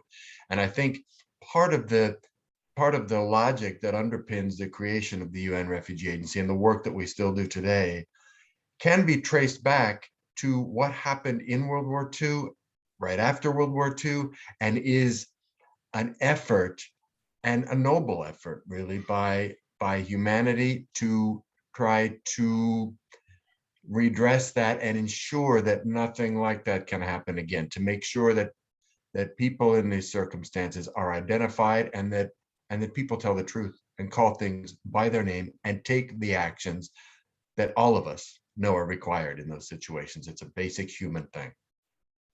I mean, one of the things that's just so disturbing about this history, and it's described so well, I think, in this film, is a guy like Breckinridge Long, who's just kind of a blockage in the system. And there's people trying to get things done. And here's this guy who has some power just in bureaucracy, and he is able to just stop up things and clog up the works. Although I think, obviously, he's representative of a much larger population of people and the public's view of Jews that we saw in some of the polls. But let me jump to a more contemporary question for you, and just give us a sense about, if you're talking about refugee crises today, Yes. where are the places that are, that have the largest population of refugees? Maybe particularly if we're talking about refugees who are, and this is my American-centric view, places where there are refugees who are trying to come into America. What are some of the big places around the world where those refugees are based? Sure. A couple of things. First of all, it's interesting, and I think it's important to note that refugees, these are people who have been forced to run from their own homes. But like most of us, I think, would react in a similar way, most refugees want nothing more than to go home, to return to their homes, their home country, their home communities, their language, their culture, as I mentioned earlier. That's what the vast majority of refugees want to do, and that is why, by far, the vast majority of refugees, over 90% of refugees around the world, stay as close as they possibly and physically can to their homes. Sometimes that involves crossing an international border, but they stay as close as they can to their homes, with a desire to return to their homes as soon as it's safe to do so. So that's important to keep in mind. Now, that said, refugees are by definition seeking safety. They must be allowed to physically reach safe ground and have access to asylum procedures. Essentially, they must be allowed to be heard and have their stories told, and be able to explain why it is that they're running and what it is that they need, and why they're seeking protection from the dangers that they're fleeing. So today in the world, the Syrian refugee situation remains still the largest refugee situation in the world. Millions, around 5 million still Syrian people who were forced to flee their own countries, and who have been hosted very generously by Turkey, first and foremost, but also in Lebanon, in Iraq, in Egypt, and various places in right there in the region neighboring Syria. And most of those Syrian people also wish to return home as soon as it's safe to do so. Now, some Syrians are returning to their homes now. It's questionable whether that's the safest thing to do, but people do what they choose to do. So the Syria situation is still probably the largest population of refugees in the world. But the Rohingya refugee situation also in Bangladesh, these are the Rohingya people of Myanmar, formerly known as Burma, who were forced recently, 2 years ago, I believe, no, 3 years ago, were very rapidly forced to flee in very large numbers to escape the horrors that were being visited upon the Rohingya people of Myanmar at that time, simply by virtue of who they were, of their ethnicity, really. And so the Kutupalong refugee camp in Bangladesh is the largest refugee camp in the world today, and that is UNHCR is present there and is managing that camp. I mean, I've seen some photos of that camp, and it's like it's just sprawls and sprawls and sprawls. It's unbelievably huge. Yes. And to think that all the folks there, I mean, they're living under tarps and in atrocious conditions, that they all have been forced out of their homes. I mean, that they used to live in homes, they used to live in villages in Myanmar. Well, this is a key point that you use the word forced. And I think that's really a very central concept to what it is that the UN Refugee Agency does. This is not a question of choice. As we say, nobody chooses to become a refugee. These refugees are, by definition, people who are forced to flee and forced to run for their lives. So the Rohingya situation in Bangladesh is a very large one. But there are other, unfortunately, there are other important, major, and large-scale displacement situations in the world, including in our hemisphere. There are now around 5 million Venezuelans outside of their countries. And that definitely includes a substantial number of Venezuelans who are in immediate need of international protection. They need to be given safety. So there are other examples that I could cite, and I would suggest maybe anybody interested in learning more about this can go to the UNHCR website, or we have a special data portal. I'd be happy to share this with you for much more detailed information about specific situations. You know, I was recently doing some browsing on the UNHCR's website and went to that data portal and found it super helpful with the maps and with the numbers and statistics. Very helpful in getting a sense of the scale of the problem in a number of these countries. That just give us a sense of what the UNHCR does. My sense is that the UNHCR is kind of is trying to help in a short term, but the long-term needs of these refugees is to find a place to live, whether it's going back to their home country or to find a new country to move into.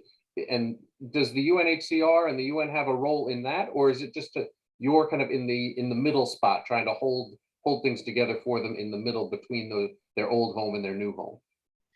UNHCR does have a role in those longer term solutions, you're right. And as I mentioned earlier, the first solution that most refugees prefer and that most refugees eventually get is return to their homes once it is safe to do so. Only once it's safe to do so. They cannot return home before that. But the second solution also is integration. When people are forced to flee their homes and forced to cross an international border and arrive into another land, a foreign land, in the hopes that they will be welcomed as human beings and protected temporarily for as long as they need protection and safe ground. And then it's a process, really, but it's about the support that they also need in recovering basic human dignity and recovering the very elemental things about a human life. That includes, for example, access to medical care, making sure that their health is taken care of. Education, you know, I was talking, this was a couple of years ago now, but I was talking with our High Commissioner, the UN High Commissioner for Refugees himself, and we were just talking about what the impact, for example, of reduced contributions from governments to UNHCR is. We're an agency that operates on a yearly sort of budgetary process where it's very difficult for us to plan farther in advance than a year because that's how the contribution system works. But what it means when governments are reduce their contributions to UNHCR, that has a very immediate downstream impact on our ability to be operational and to be able to assist and protect the people that need that. And he used an interesting metaphor. You know, he said, when you're forced to make a choice, when you're responding to a refugee situation and you have a forcibly uprooted human being standing before you, and you are forced to make a choice between a piece of bread or a book, which one should the refugee be given? And it's thought-provoking because the natural reaction is, well, of course, the piece of bread, you physically can't survive without sustenance, so you need that. But it really got me to thinking as well about what is a human life actually made of, and which of those two things is more essential to being a human being. So what we do is support governments, and yes, integration into the countries that have welcomed refugees and that are protecting those refugees for some period of time. When the return to their home is being pushed back and is looking less and less likely as time goes by. The average time for being a refugee in the world today is between 17 and 20 years. So it's not something that lasts for months. It can be quite a protracted situation. And when that begins to happen, we also then work with governments and advocate for solutions that may include integration of populations that have been hosted in a country for some length of time and who really have no other options but to be welcomed on a longer term basis in that country and be given the rights that any person living in that country should have: education, medical care, work, livelihoods, the basic dignity that comes from being able to provide for your family. These are also very essential elements of a human life. So that integration is a second sort of long-term solution. And then the third solution that we also are very much involved in is resettlement of refugees. And what that really means is a third country. That is a solution that applies to refugees, in other words, people who have already been uprooted and forced to flee their home country, have found a measure of safety in a neighboring country, but for any number of reasons are not fully able in that immediate country of asylum to reestablish their lives and to get back on their feet. I'm talking about, for example, victims of torture, single women, heads of household who are in acutely vulnerable situations, people with acute medical conditions that simply cannot be adequately addressed in the place where they have found that measure of safety. So there are cases of refugees that have found asylum in a country, but who are not really safe there and who really need to be resettled to a third country. And that's where resettlement comes in. And we've all heard a lot about that. That's discussed frequently in the media. It's a very small solution. It's less than 0.5% of all refugees are ever resettled to any country. So, you know, it's easy to in reading media reports and looking at public discourse on a lot of things, not just in the United States, but in many countries around the world, to be taken in by the impression that we're talking about large numbers of people that are going to overwhelm the system. And, you know, that was a point that was made in the film just now about the thinking that was happening at the time in the United States and elsewhere about refugees coming in, Jewish refugees from Europe, who were going to somehow take jobs, take American jobs. It really requires a little bit more mental discipline than falling for those easy and those populist solutions, because that's really not the case. So when you look at numbers of refugees who are resettled, whether it be to the United States or any other country in the world, it's an extremely, extremely small fraction of those refugees. And it's only those who are the most vulnerable, in the most desperate, urgent need of a longer term solution in another country. I think you've touched on a question that somebody had raised, so I'm just going to mention it. And that was, somebody said, you know, many of the explanations that were offered in the film in the 1930s and 40s about why America was not opening its doors to refugees are similar to the arguments we hear today, and about taking jobs, about flooding into the country, changing the culture in some way. And so the person asking the question says, how can we challenge the myths that obstruction is based on?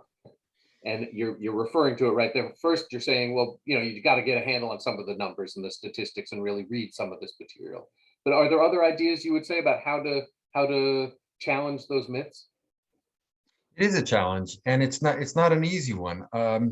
Good communications about refugees and about the facts of the refugee drama is extremely important. Now, as we are all seeing in our lives in this period of time, if you like, facts apparently are not in and of themselves sufficient, and so those facts have to be published and communicated regularly, routinely, but they also have to be communicated to people in ways that they will listen to. And boy, in this era of social media and 24/7 news cycles and everything else, I think we're all being constantly bombarded with what are presented to us as facts. And so it does require, if you're serious about this, it requires study, and it requires looking at data. It requires looking at those facts. And for example, talking as we just were about the situation of resettlement, it's important for people that are being sort of told that, well, resettlement is large numbers, and why should all the people from there be brought here? You know, we have our own problems, and shouldn't we take care of our own first? And the answer to that is yes, we need to take care of our own. I mean, if that means, if you're measuring that by citizenship or any other particular parameter, of course, citizens of any given country need to be looked after and cared for by their governments. But this is not mutually exclusive at all, in our view, to also making sure that that government and those people remain compassionate and open and willing to provide assistance and welcome to the stranger in need. That could be any of us at any time, as I said before. And so I think it's a question of, yes, conveying the facts and encouraging people to understand that not everything, not all of the impressions, let's say, that they're being given, whether it be through media or other conversations in the public arena, are necessarily factually accurate. They might be emotionally appealing. They might find some purchase with our simpler instincts, but it's important for people that are interested in the refugee situation and how that can be managed in a way that benefits all, to look at facts and to look at situations. And that's why, I mean, our website is one resource, but there are many of them out there. And that's really what I do as well, is partly is communicating those facts and trying to find a way to tell those stories in ways and through messengers as well that will be heard. I mean, not everybody wants to sit and listen to a UN bureaucrat talk about things, but they will listen to people in their community who know the facts. We have a question that came in particularly about Palestinian refugees, and the person asks, why does a separate agency exist for the Palestinians? I don't know the details of this, but is that the case? Is there a separate agency for the Palestinian refugees? Yes, there is a separate agency for Palestinian refugees. I don't work for that agency. It is a separate agency, and so I'm afraid I can really only speak for the agency that I represent, the UNHCR. But I can tell you one or two small things that might be of interest to you. First of all, the Palestinian Refugee Agency, known by the acronym UNRWA, was established but well before UNHCR, and it occurred at a time immediately after World War II. I mean, literally in the days after the war ended, when the international community's response to situations of displacement and to refugee situations was to quickly convene small, very temporary organizations to respond to any given situation in the world. They were meant to deploy quickly, help people quickly, resolve situations, and then pack up and move on. And so UNRWA was founded, it was one of those, actually. It was one of those agencies, the Palestinian agency, that was founded with that in mind. Of course, it was very closely tied to the whole movement for the establishment and the creation of the State of Israel in the wake of World War II, and what that entailed. And I'm not an expert on all of that, but I know that UNRWA was one of those agencies that was established with that kind of paradigm in mind, to deal with a specific question or a specific challenge in a specific geography and at a specific time, and to solve it and dissolve after that. UNHCR was founded years later, and UNHCR was founded in part because of a growing awareness among the states of the world, the countries of the world, and as embodied in the United Nations as well, that actually more centralized organization was required. That the problem was bigger than just these ad hoc piecemeal organizations would be able to deal with coherently and sustainably in the longer term, and that it was time to create an agency that, as I mentioned in my earlier remarks, that would have the responsibility to lead and coordinate the international response to refugee situations. So our organization was created some years after the Palestinian Agency, and the thinking at the time, I believe, was they would solve that. That was created and existed and was operating and would solve that problem. So the Palestinian situation was not included in the mandate of UNHCR, which applies to all of the rest of the world. It'd be nice to believe that these problems could be solved like that, right? That, oh, well, we'll create an organization that'll solve that problem. That's now we know it's not that easy. It's not that easy. And I think an important point to make in this context, though, as well, and I speak for UNHCR, but I find myself in this situation a lot too, with similar questions about how UNHCR operates, where we operate, why we do what we do. And I think it's important always to remember that the United Nations does not exist in a vacuum. We are a product of the United Nations. We are the product of the governments that form the United Nations, and we work to support those governments in executing the policies and implementing the practices and the policies that they themselves as sovereign states have chosen to implement. And so we, the United Nations, and any given UN agency really derives its authority and its ability to operate and its ability to carry those policies and those goals out as a product of the resources and the authority that we are given by the governments of the world. And we don't have the power to, decide, make policy in any given country or decide how things will look in any given country. It's the governments, the sovereign governments of these countries that really have ultimate authority for that. And that includes in the response to refugees. Yeah, that's an important point. Thank you for making.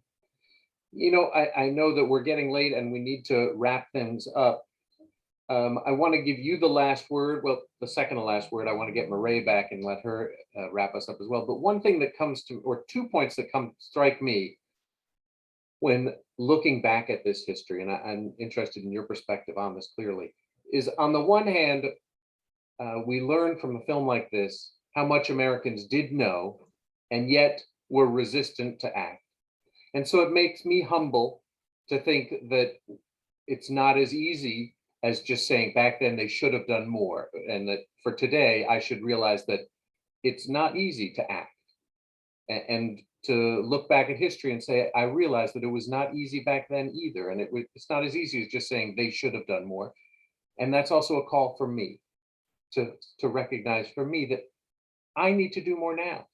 20, 30, 40 years from now, are my children going to be saying to me, why didn't you do more in 2021 for the Syrians or the Rohingya? Much like we are saying, many of us are saying, the world didn't do enough 75 years ago, at the end of World War II. So yes. Those are the kinds of things. I don't say it clearly, I'm sorry, I'm not the spokesperson, you are, but those are the things that are kind of in my mind when I see this, that it's both hard to do, and that we learn from the history, it's not as easy as just saying it, and it's a call to action for me. But sure. So Christopher, let me ask you to bring us closed. Are there some final points you would like to emphasize before we wrap things up? Well, yes. The one thing you just mentioned, that it's hard to do, but I would actually say that it's really not. It's not as hard as we might be given to think that it is. Very quickly, I recall a trip that a mission I was on in Greece some years ago on the Syrian refugee situation. But I remember flying into Greece and seeing all the headlines. Oh, it's a crisis. Oh, there are huge numbers. Oh, it's not manageable. And I got into Greece and I said, well, what's the story? And they said, oh, we've got 53,000 Syrian refugees in Greece. There are 45,000 refugees in the mainland and 8,000 refugees in the island. And it's a crisis. And I started thinking, 53,000. You can put that many people into an average basketball stadium in any city in the United States. And that's not that many people in a block of 500 million people. That's nothing. That is nothing.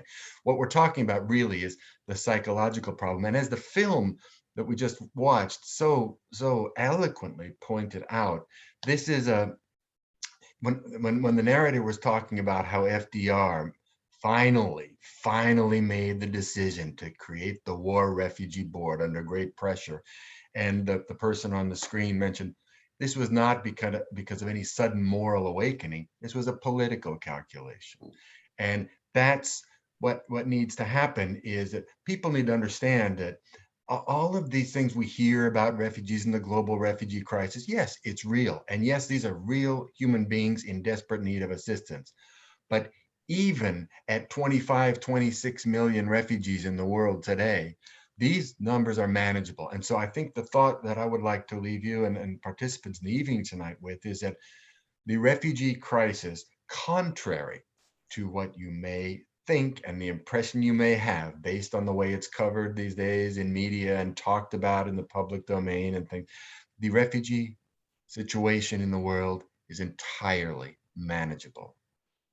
It's not that hard. And organizations like UNHCR and many others, Mireille, you mentioned HIAS earlier. I have good friends at HIAS, have experience with this around the world and know what needs to be done. So I would encourage everybody to keep in mind that it's not that hard and the situation is indeed manageable in a way that benefits, of course, the refugees who needed protection, but the communities and the people that welcome them as well. Thank you so much, Christopher, and I greatly appreciate your emphasis at that point. I do. So thank you. And thank you for joining us this evening. Mireille, would you like to wrap us up? I also want to thank you, Christopher, for being with us and for sharing your expertise so that we can understand the present and the past. It helps us think about who we were and what we want to be. And that's something that we should always carry with us as we march into the future. So thank you so much. Well, thank you, Mireille. Thank you, Thorin, and all the participants who watched the film this evening. Thank you very much for allowing me to participate and join you in this evening. It's been really a pleasure, and I look forward to talking with you again sometime. And out there, thank you so much for joining us this evening. I'd also like to put in a special thanks to the man who's behind the scenes, Bill Taub. I like to call him a magician. He's working behind the scenes to make this possible. So thanks, Bill. And Mireille, as always, thank you so much for bringing this program to us. And I look forward to working with you again soon, Mireille, and hopefully Christopher with you as well. So thank you, everybody. Have a wonderful evening. Good night. Take care. Good night.